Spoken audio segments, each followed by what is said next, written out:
Hello welcome, मैं हूं ज्योति। आप देख रहे हैं चुनावी समर, जहां पर एक और ताजा अपडेट के साथ हम हाजिर हैं। सीएए एनआरसी लाकर भाजपा ने मारी अपने पैरों पर कुल्हाड़ी।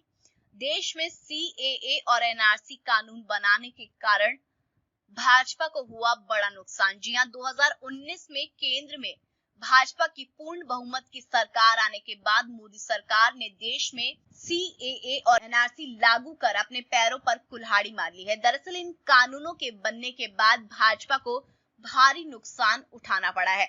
आपको बता दें कि लोकसभा चुनाव 2019 के बाद अब तक देश में 10 राज्यों में विधानसभा चुनाव हुए हैं, जिनमें से बीजेपी के नेतृत्व वाले एनडीए को केवल 4 राज्यों में जीत मिली है। वहीं दिल्ली, पश्चिम बंगाल, तमिलनाडु और केरल में बीजेपी को हार का सामना करना पड़ा है। वैसे बीजेपी का सियासी उफान मार्च 2018 तक था, जब देश के 21 राज्यों में बीजेपी के नेतृत्व वाले एनडीए की सरकार थी। इस तरह से देश के 71% आबादी और 80% क्षेत्र पर बीजेपी या उसके सहयोगी दल काबिज थे और इसकी तुलना अक्सर इंदिरा गांधी के दौर से की जाती थी।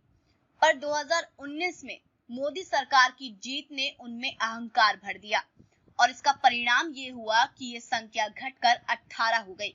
यहाँ गौर करने वाली बात ये भी है कि इन 18 राज्यों में कुछ राज्य वैसे भी हैं जहां भाजपा ने विपक्षी दलों को तोड़कर वापस सत्ता हासिल की, जैसे कि कर्नाटक और मध्य प्रदेश में भाजपा को हार मिली, लेकिन पार्टी ने ऑपरेशन लोटस चलाकर सत्ता वापस से हासिल कर ली।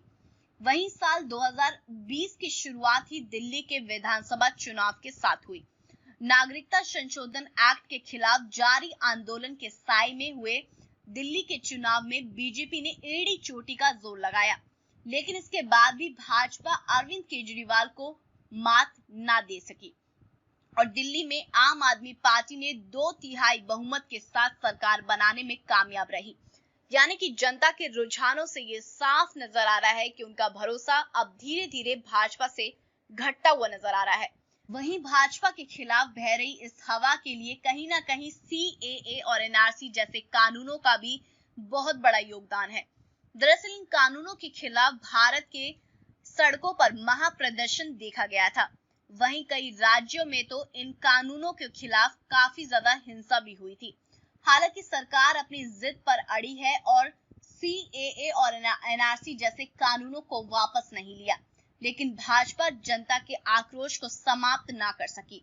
इसका परिणाम ये हुआ कि विधानसभा चुनावों में भाजपा को लगातार हार का मुंह देखना पड़ा और आने वाले समय में उत्तर प्रदेश में जो विधानसभा चुनाव होने वाले हैं, वहां भी जनता का रुझान को देखकर यही लग रहा है कि यहाँ भी भाजपा को जोर का झटका लगने वाला है। सीधे शब्दों में कहें तो भाजपा सरकार भले ही सीएए और एनआरसी कानूनों को बैन करने के लिए तैयार ना हो, लेकिन इन कानूनों से भाजपा को जोर का झटका लगा है और आने वाले समय में भाजपा को और भी ज्यादा नुकसान उठाना पड़ सकता है। तो इस पर आपकी जो भी राय है आप प्लीज कमेंट सेक्शन में लिखें।